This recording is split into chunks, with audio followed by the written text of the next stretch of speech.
స్వచ్ఛ భారత్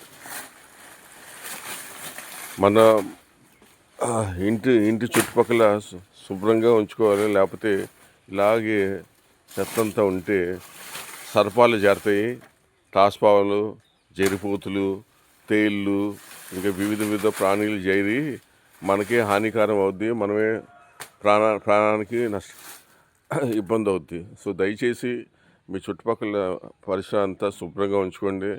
లేకపోతే మనకే మన రోజులు బాగుపోతే, గడియాలు బాగుపోతే మనకి ఇబ్బందికరంగా అవుతుంది. అది ప్లస్ ఇంకోటి ఏంటంటే, గ్రామంలో చాలామంది పెంటపోగులు కానీ లేకపోతే మిగతా చెత్త అంతా ఎక్కడో సాట వాళ్ళు ఇష్టం వచ్చిన సాట పడేస్తూ ఉంటారు. సో సో సో ఇదిగో ఇలా అట్టు పెట్టుకుంటే మీకు శుభ్రంగా చక్కగా చాలా చూస్తానికి బాగుంటుంది, చక్కగా శుభ్రంగా గాలి కూడా వస్తుంది.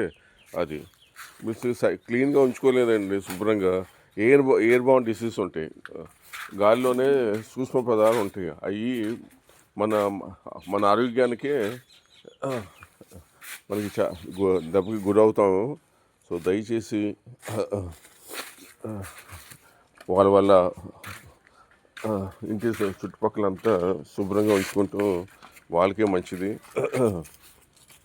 అది సో ఎందుకంటే మనం ఊర్లో ఉంటే మనకు తెలియదు, కానీ ఊరి నుంచి బయటికి వెళ్ళామంటే పలానా ఊరు చెప్తే మీకు ఇంకా మన ఊరు బాగోపోతే వాళ్ళు మన అదో రకంగా చూస్తారు. అది ఊర్లో ఉంటే మనకేం తెలియదు.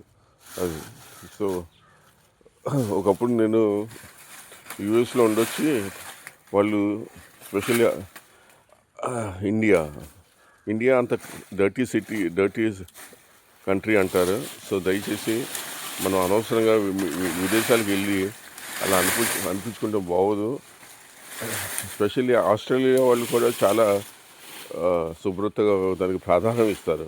సో నాకు 25-30 సంవత్సరాల క్రితం ఒక విషయం జ్ఞాపకం ఉంది. ఆస్ట్రేలియాలో మాకు తెలిసిన వాళ్ళు ఎవరో ఉండేవాళ్ళు, వాళ్ళ పిల్లలు ఇండియా మీద రావు, India is very dirty towns and cities అనేవాళ్ళు. సో ఎందుకో మన దేశానికి ఎంతో పురాణం ఉంది, ఎందుకు అలా మిగతా వాళ్ళతో అట్లా అనిపించుకుంటాం. సో